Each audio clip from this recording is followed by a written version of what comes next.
It looks like fuel, smells like fuel, not drilled from the ground though. It was manufactured by the company, as you say here, in this tiny little unit on an industrial estate near Stockton-on-Tees. So like you say, the question today is, if this can be manufactured, could it help in the battle against climate change?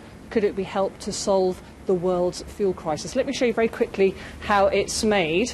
We come inside this unit here. The glasses are on, so clearly I'm going to be talking some science.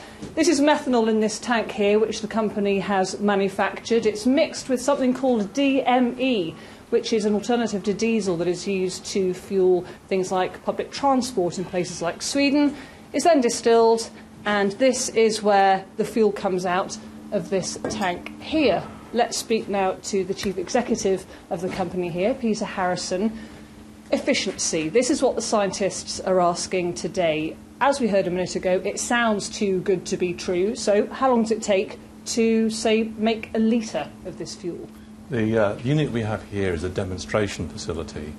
So we're using existing technology to bring all this together and to demonstrate that we can make all these processes work together. So this is not an efficient site. That is something that we will develop in the next project. But I guess when you're evaluating how good it is, that's something you have to look at. So how much does all this cost? So far we've had a 2-year project and we've invested £1 million to get where we are today. OK, what's the next step then? Right, well we've got a design now for a 1 tonne a day unit that will be in 3 containers, and we expect to be in production by 2015 making synthetic petrol. So who are you aiming this at? The petrol that we're making is a very clean designer fuel, and it's targeted initially at people in the motorsport sector for use in performance engines. How much does it use? How much energy do you use to create this?